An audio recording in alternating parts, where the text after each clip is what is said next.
Hey everybody, so we're back for What's on the Shelf and we're now on part 20. So in this cubby I have Colossal Arena, Between Two Cities, Azul, and Star Wars X-Wings.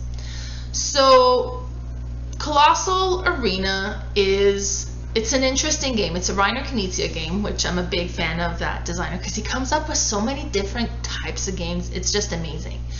And with this one here, I'll show you the picture. So basically, oh, that's not very clear. There's different gladiators, and you are at the arena, and you're going to be bidding on your favorite gladiator. But they're doing a battle to the death, so they are getting eliminated as the rounds go. So everybody gets handed different cards that have different numbers for each heroes, and you each get a few sets of bidding tokens. So the sooner you bid in the tournament, the more your bid is going to be worth. But if you bid too soon, your gladiator might get disqualified, and now that bid is going to be worth nothing. So you might want to hold on to a couple of bid tokens for when some of them have been eliminated, so you kind of have a better idea of who might be winning the tournament. So and then each round we're going to be placing cards on the gladiators, and then you want to give them kind of high valued, so the lowest valued gladiator is eliminated each round. So it becomes less and less and less. So you want to make sure that you keep some cards that'll kind of give you the ability to get your gladiator to last. But as you're using your cards, you're going to have less and less of cards for that particular hero. As well, and then if you use the bigger cards in the beginning, then you know they're going to be gone, but if you don't use them soon enough, they could get eliminated. So it's an interesting, I guess it's a bidding game, but it's a very interesting game, and it was neat. And then also there are different cards that are activated or can activate different actions. You can cover cards that have been played, so you say, no, I see that you're giving my gladiator a 0, but I'm gonna add this because I don't want him to lose, I want him to stay. And so it's a neat game. It's definitely it's unique. I haven't come across anything that's very similar to this. Maybe the horse racing game with the cards and the poker chips, but this one is it's a neat one where each hero kind of moves along. Okay, so that one was Colossal Arena. So the next one I have is Between Two Cities. So this one, it's not a cooperative game, but it plays like a cooperative game because it's a tile placement, tile drafting placement game. So you have a stack of tiles that is going to get passed around, and you're going to look at them each round, and you're going to select 2, and then the piles are going to keep going around. So from the 2 that you've selected, you're going to add 1 to the city to your right and 1 to the city to your left, and the player next to you is going to be doing the same thing. So you are collaborating on this city with the person sitting on this side on the left of you, and then with the person sitting to the right of you, you're collaborating on this city. So you want to build these cities so that they're going to score as high as possible, and then depending on what's touching what and how the tiles are placed together, how much it's gonna score. And then at the end of the game, once the city's all built, you have 2 cities, so you end up with 2 scores, but your score is the lowest of the 2, hence why you kind of want to make sure that they're all pretty high. And then whoever has the highest score in the end is the ultimate winner. So it's really neat because there is only one winner, but it feels like a cooperative game where you're building and collaborating with the 2 people next to you. So and I've been saying all of that without showing you guys anything. So this is kind of what it looks like.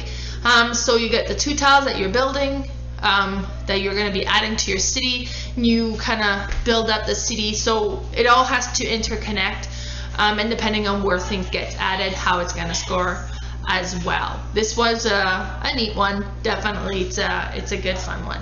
They've also done another version that's between the two Castle of Madkin Ludwig, which I might like actually a little bit more. It plays very much like this, where you're putting the tiles together, building a castle instead of a city, but there's more special abilities you can unlock as well, and just the storage system that comes with that one is just amazing. Stonemaier games are great for doing that.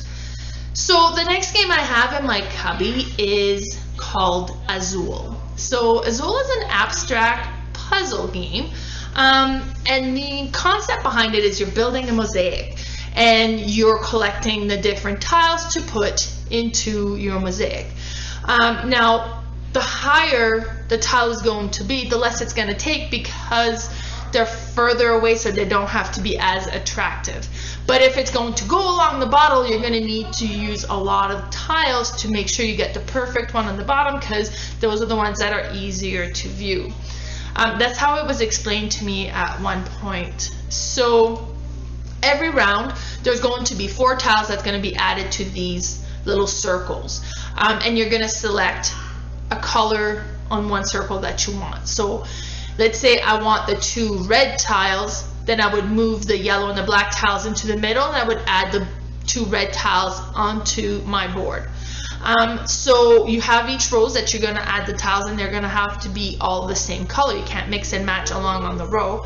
And once you complete the row, at the end of that turn, you move that row and you kind of add that colored tile into the row. Now you cannot build multiple colors on the same row, so if you've already built a red at the very top, you can no longer play red up there because that spot's already been taken. So it has a bit of that puzzly aspect to it as to what you want to build where. Plus the scoring as well, because it scores in clusters. So if you put 1 tile, it's going to score 1. Now if you put 1 tile that's touching 2 other tiles, so the column has touching 2 and the row is touching 2, now that's going to score 2 for the row and then 2 for the column, so you actually score 4 points for that one. And so as you build up the clusters, it's going to be giving you bigger and bigger scores. Then at the end of the game, if you've completed all of a single color, so let's say you put all the blue tiles on, you're going to get bonus points. Or if you've built different columns where they're fully, all the tiles in 1 columns have been added, then that's going to score you different points. The first player to complete a row triggers the end of the game. So, and you keep score as you go along, and then you do the final scoring as well. One thing I'll mention is if you ever end up taking more tiles than you can put into your mosaic, they fall to the ground, and the broken tiles on the ground are going to score as negative points. So that's what you see at the bottom of the player board there. This is definitely a neat one. We've enjoyed that quite a bit. I would say it's an entry-level game. Like, anybody really can play this and will get some enjoyment out of this. So next game I have on my cubby is Star Wars X-Wing miniatures game. This one is really neat.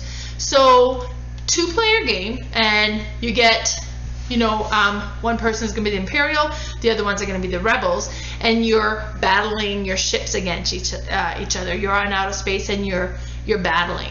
And what's interesting with this is you select your movement first, but that's hidden. So you have this little dial that you'll move to kind of select what type of movement you're planning to do.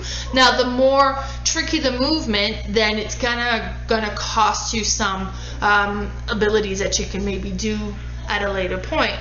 But so you select your movement and then you attack. So depending on the ship you have too, what's the range of their attack? So is it just a small area in the front, or some ships can shoot in the front and in the back? So you want to position them in certain ways that the enemy ship's going to be in those zones. But you don't know what movement they're taking. So it could be that it's like, okay, so I'm going to go towards him, and then you do your movement to go towards that zone, but they ended up moving completely out of the way, and now you go to attack and there's nothing in front of you, but you're in the perfect view for them to attack you. So it's very neat. Then when you attack, you roll the dice. It'll show how many hits you get, how many dodges you get, and if you take any damage. and it's such a neat looking game. You can see all the little miniatures on it. They're so detailed. It looks so amazing. So the base game came, I can't remember, TIE Fighters and the X-Wings, but you can buy a bunch of extra expansions to this that'll give you a bunch of different ships. They've done a second printing of this, and these ones that I have, I bought secondhand, but I bought a larger kind of bunch of different ships, but it's all from the first set, and from what I understand, they're not compatible. But that's okay. I'm not looking at adding tons and tons to it. I just wanted to have this game with a variety enough to kind of keep it entertaining for us, and my boys love this.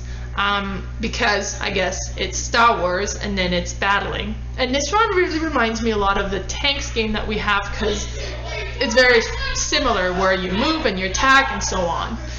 So that was it for that cubby. So if you want to follow me on Facebook, my Facebook page is Disbury and Areas playing all the games. I am also on Instagram as boardgame_mama. And my YouTube channel is boardgame mama. So guys, I hope to see you for the next What's on the Shelf.